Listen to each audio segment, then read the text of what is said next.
Good morning students. मैं संजय सोनी भगवती संस्थान द्वारा संचालित इस ऑनलाइन स्टडी प्रोग्राम में आप सभी का स्वागत करता हूं। जैसा कि आप सभी को मालूम है कि एक पेंडेमिक कोविड-19 फैल रहा है, महामारी फैल रही है, तो हमारी जो स्कूल प्रणाली है जो पहले चलती थी ऑफलाइन, क्लास में आप लोग बैठते थे, टीचर आपके सामने पढ़ाता था, वो संभव नहीं है। लेकिन आपकी पढ़ाई बाधित नहीं हो, आप रेगुलर पढ़ते रहें। कारण आप 12th में हो इस साल। अब 12th में जो सिलेबस होता है वो काफी लेंथी होता है, बोर्ड के हिसाब से हमको अच्छे से तैयार करना रहता है, तो टाइम कम रहता है। तो इसी कारण से हमारे डायरेक्टर सर अनुज जी शर्मा के द्वारा आप लोगों के हित को देखते हुए ये ऑनलाइन क्लास प्रोग्राम स्टार्ट किया गया है। ऑनलाइन स्टडी में और ऑफलाइन स्टडी में बहुत फर्क होता है। ऑफलाइन स्टडी में क्या होता है, आप हमारे सामने बैठे रहते हैं, यदि आपका थोड़ा सा भी कंसंट्रेशन इधर उधर होता है, ध्यान इधर उधर होता है, तो हम तुरंत टोकते हैं, कहाँ देख रहे हो भाई, इधर बताओ। तो आपका ध्यान हमारी ओर ही रहता है और आप हमको ध्यान से सुनते हो, इसी कारण से आपको अच्छे से समझ में आता है। और यहाँ ऑनलाइन में क्या रहता है, कोई टोकने वाला नहीं है, तो आपका ध्यान इधर उधर हो जाता है, जिस कारण से इसमें कम समझ में आता है। लेकिन यदि आप ऐसे मान के चले कि ये मोबाइल स्क्रीन जो है वो बोर्ड है और सर हमारे सामने पढ़ा रहे हैं, बिल्कुल ध्यान से देखना है हमें, तो निश्चित तौर पे वही क्वालिटी से अपन यहाँ पढ़ा रहे हैं, वही क्वालिटी के वीडियो दे रहे हैं, तो आपको निश्चित तौर पे समझ में आएगा। ठीक है ना भाई। केवल समझ में कब नहीं आता है, जब मान लो टीवी चल रही है और आराम से लेट के अपन मोबाइल को देख रहे हैं, तो ध्यान अपना कंसंट्रेट नहीं हो पाता है, माइंड कंसंट्रेट नहीं हो पाता है। आप बिल्कुल निश्चित तौर पे दिमागी रूप से तैयार हो जाए कि हमें पढ़ना है, अब हमारा लेक्चर चालू हो गया, हम क्लास में बैठे हैं, टेबल कुर्सी पे बैठे हैं और ध्यान पूर्वक उस वीडियो को सुने। मान लो एक बार में समझ में नहीं आया, तो इसमें ऑप्शन है, आप उसको पॉज करके रिवाइंड करके दोबारा देख सकते हैं। रोक रोक के उसको फेयर जरूर करें। फेयर करने से क्या है, अपन जब हाथ से लिखते हैं तो और ज्यादा समझ में आता है। ठीक है ना भाई। तो क्लास 12th में हमारा जो 5th चैप्टर था, उसमें सारणिक के उपयोग अपन ने पिछले वीडियो में पढ़े थे। आज अपन मोस्ट इंपोर्टेंट, जिसपे कि 3 नंबर का क्वेश्चन आता है, रैखिक समीकरण निकाय का हल। रैखिक समीकरण निकाय का हल ज्ञात करना।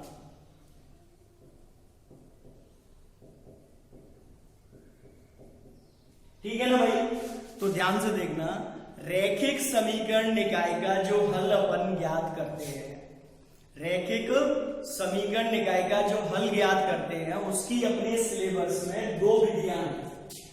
पहली है क्रैमर रूल या क्रैमर नियम, और इसी में लिखा आ जाता है सारणिक की सहायता से। सारणिक की सहायता से।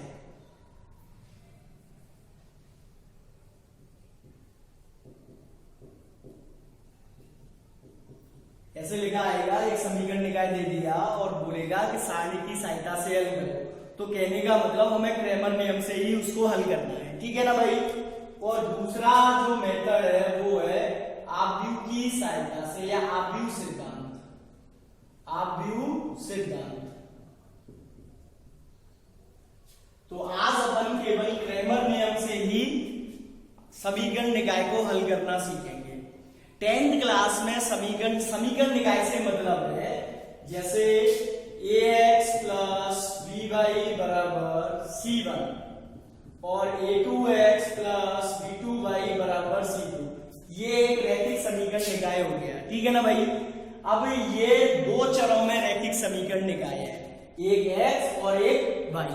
इसको हल करने के लिए अपने पास अपन 9th क्लास में पढ़ते आ रहे हैं, एक तो विलोपन विधि, प्रतिस्थापन विधि, वज्रगुणन विधि, और 10वीं क्लास में तो 6 नंबर का सवाल आया था ग्राफीय विधि से। ठीक है ना भाई।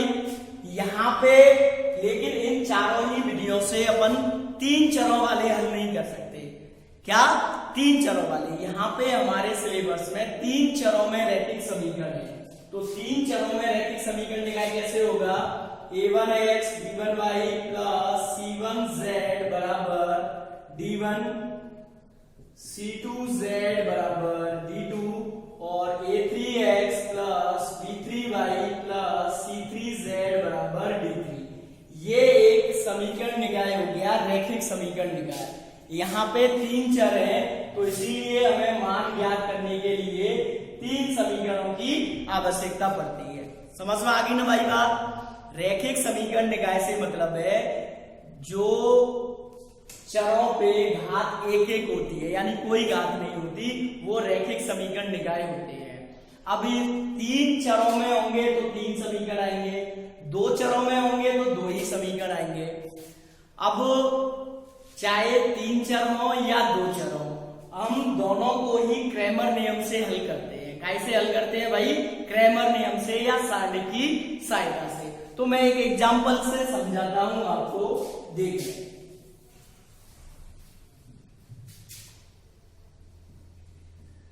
निम्नलिखित समीकरण निकाय को हल कीजिए।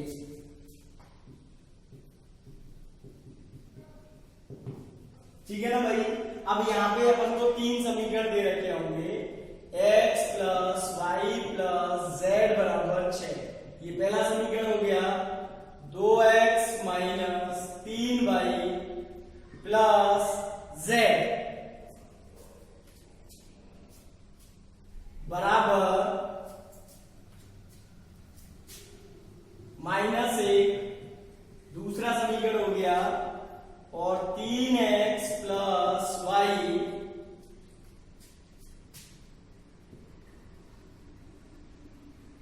माइनस जेड बराबर 2।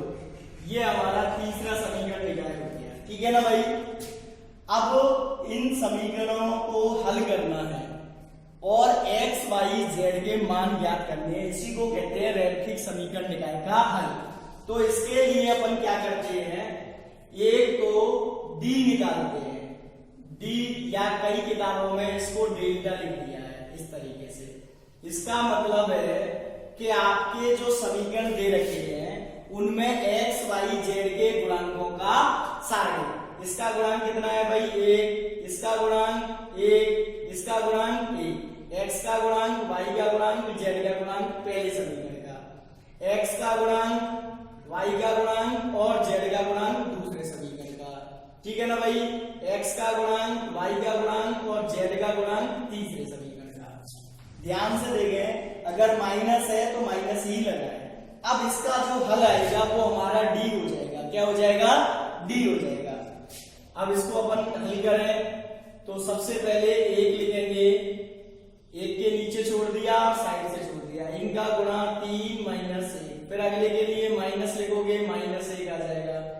एक छोड़ दिया और ये छोड़ दिया। इनका गुणा -2 -3। फिर अगले के लिए प्लस लिखेंगे, एक के नीचे छोड़ दिया, साइड से छोड़ दिया। 2 और माइनस माइनस हो गया +9। तो 3 में से 1 गया 2, 3 और 2 5 और 9 और 2 11। तो ये हो गया 11 और 2 13, 13 और 5 18। तो ये हमारा डी आ गया। क्या आ गया भाई? डी। ठीक है ना? कोई दिक्कत? सारणी का प्रसार करना है, चाहे तो अपन इसमें संक्रिया भी लगा सकते हैं। एक पंक्ति के सभी अवयव समान होते हैं तो C1 minus C2, C2 minus C3, इस तरीके से संक्रिया लगा के भी मान ज्ञात कर सकते हैं। ये आपके ऊपर डिपेंड करता है कि आपको मान कैसे निकालना है। हमारा मेन उद्देश्य केवल और केवल इस सारणी का मान निकालना है। और ये सारणी कैसे बना है भाई? x, y, z के गुणांकों से, दिए गए तीनों समीकरणों के x, y, z के गुणांकों से। फिर अपन निकालते हैं d1, या इसको कई किताबों में डेल्टा 1 से भी व्यक्त कर रखा है। इसका मतलब है कि d में से पहला स्तंभ हटा दीजिए आप और उसकी जगह ये जो अचर राशियां हैं इनको लिख दो। 6 -1 2 और बाकी का एज इट इज लिख दो। 1 -3 1 1 1 -1। अब इसका प्रसार कर दीजिए।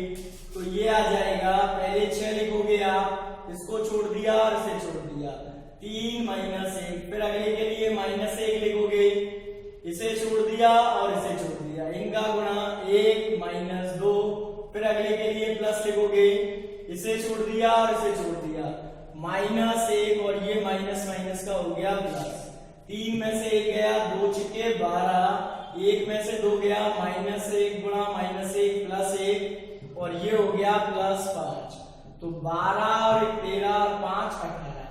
फिर अपन निकालेंगे d2 या डेल्टा 2। इसका मतलब होगा कि इसी में से d में से, क्या d में से, पहले d1 लिखा था तो पहला स्तंभ छोड़ा था, d2 लिख रहे हैं तो दूसरा स्तंभ हटा देंगे और उसकी जगह ये अचर राशियां लिख देंगे, ठीक है ना भाई, और बाकी के दोनों स्तंभ सेम रहेंगे, तो 1 2 3 और यहाँ पे क्या लिखना है 6 -1 2, यानी दूसरा स्तंभ हटा के और 6 -1 2 लिख दिया, तीसरा स्तंभ जैसा है वैसे का वैसा लिखा 1 1 -1, ठीक है ना भाई। अब इसका प्रसार किया अपन ने तो देखें 1 लिखा, सबसे पहले 1 लिखा, 1 के नीचे छोड़ दिया और साइड में छोड़ दिया, इनका गुणा प्लस का 1 माइनस का 2, ठीक है ना भाई। फिर -6 लिखोगे, 6 के नीचे छोड़ा और साइड से छोड़ा, नीचे छोड़ा और साइड से छोड़ा, इनका गुणा -2 और -3। फिर अगले के लिए +1 लिखोगे, ये छोड़ दिया और ये छोड़ दिया, इनका गुणा 4 और माइनस माइनस का प्लस, तो ये हो जाएगा -1 और 3 और 2 5 छिक्के 30 प्लस के और 4 और 3 7, तो 30 और 7 37 में से 1 गया, आ गया 36। फिर निकालोगे आप d3 या डेल्टा 3, ठीक है ना भाई। तो क्या करना है कि जो d था उसमें से d2 लिखने पे अपन ने दूसरा छोड़ा था, d1 लिखने पे पहला छोड़ा था, तो d3 लिखने पे ये तीसरा स्तंभ हटा दोगे और उसकी जगह 6 -1 2 लिखोगे, बाकी के दोनों स्तंभ समान रहेंगे, 1 2 3 1 -3 1 और इसकी जगह लिख दिया 6 -1 और 2, ठीक है ना भाई। अब इसका प्रसार करेंगे तो 1 के लिए 1 लिखा, छोड़ दिया और ये छोड़ दिया, -6 और प्लस का 1, फिर अगले के लिए -1 लिखोगे, इसे छोड़ दिया और इसे छोड़ दिया, ठीक है ना भाई, 4 और माइनस माइनस का प्लस, फिर 6 लिखोगे, इसे छोड़ा और इसे छोड़ा, 2 और माइनस माइनस का प्लस के 9, तो ये हो गया तुम्हारा -5, 4 और 3 -7, 9 और 2 66, ठीक है ना। तो 66 में से -12 घट जाएंगे, तो कितने बचेंगे भाई, 4 5 54 बचेंगे, कितना 54। अब क्रैमर नियम से x बराबर लिखोगे d1 बटा d या डेल्टा 1 बटा डेल्टा, ठीक है ना भाई।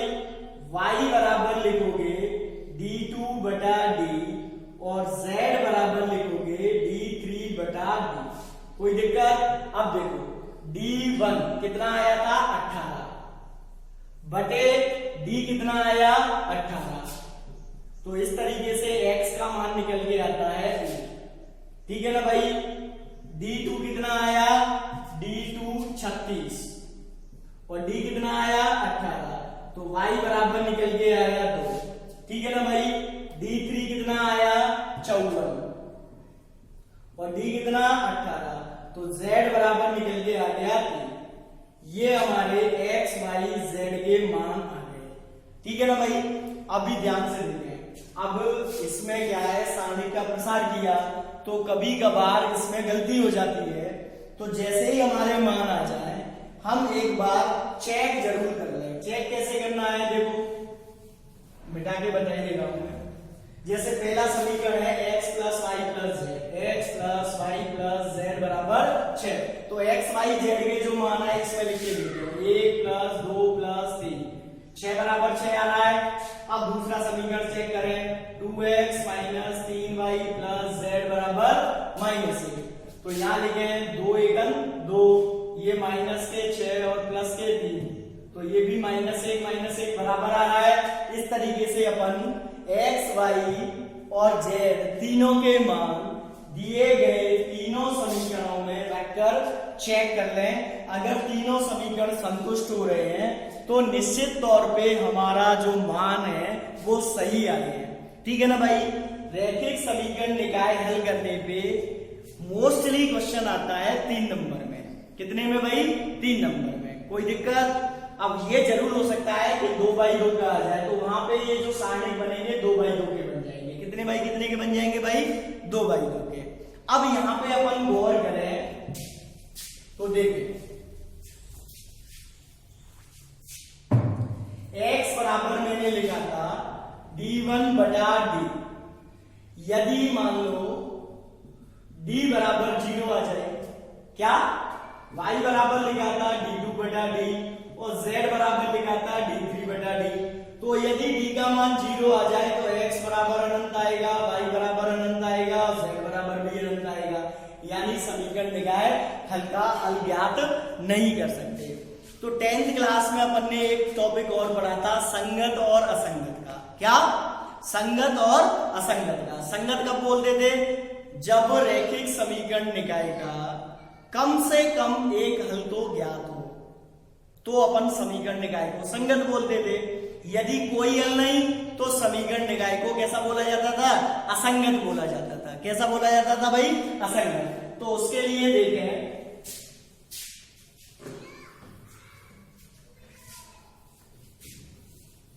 संगत असंगत पे भी सवाल आ सकता है चेक करने के लिए। तो कैसे चेक करेंगे? वहां पे तो अपन कैसे चेक करते थे? a1/a2 बराबर b1/b2 बराबर c1/c2, ऐसे चेक करते थे अनुपातों से। लेकिन यहाँ पे क्या है?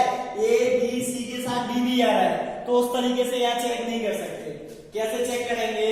पहला, यदि d या delta is not equal to 0, समझ में आ गई ना बात? यानी x, y और z के गुणांकों से बने सारणिक का मान 0 नहीं है, तो निश्चित तौर पे समीकरण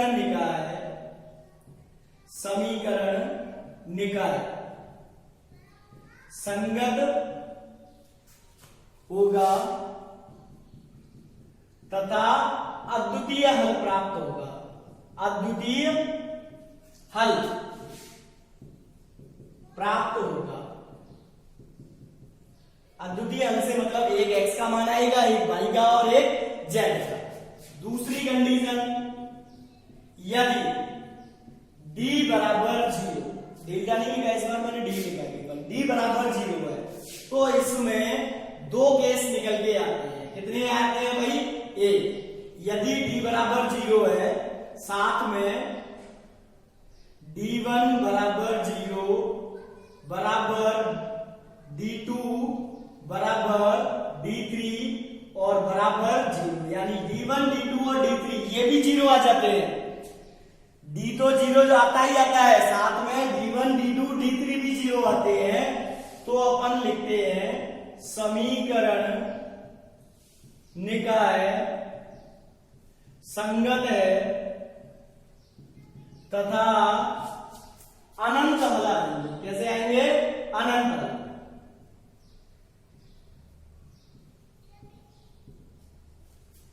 और दूसरी कंडीशन, d तो 0 है लेकिन d1, d2 या d3 में से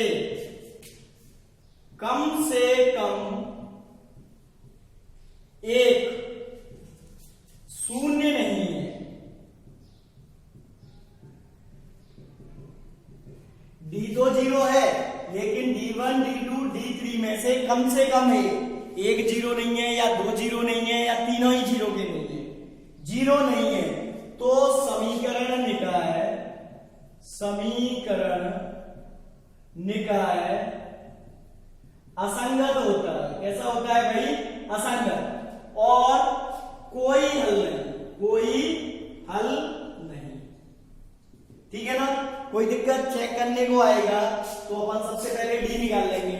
अगर डी शुरुआत में 0 नहीं आया तो अपन लिख देंगे समीकरण निकाय संगत है और इसके ये मान हो जाएंगे। अगर मान लो डी 0 आ जाए तो फिर D1 D2 D3 निकालेंगे और तीनों ही 0 आ गए तो लिखेंगे समीकरण निकाय संगत है तथा अनंतल होंगे।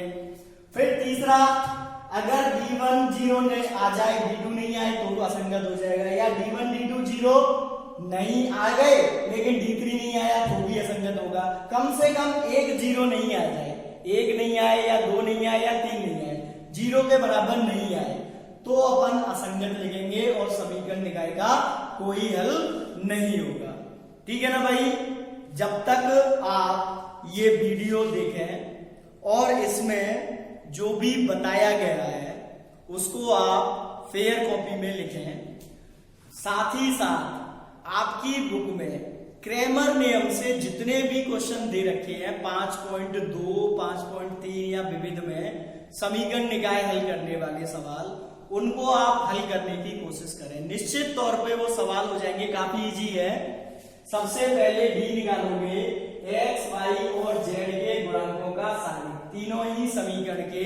अगर मान लो दो समीकरण है, सपोज करो ऐसे है 2x प्लस 3y बराबर 4 और 3x माइनस 5y बराबर 8, तो d बराबर क्या हो जाएगा, यहाँ पे केवल x y के गुणांक करेंगे 2 3 3 माइनस 5।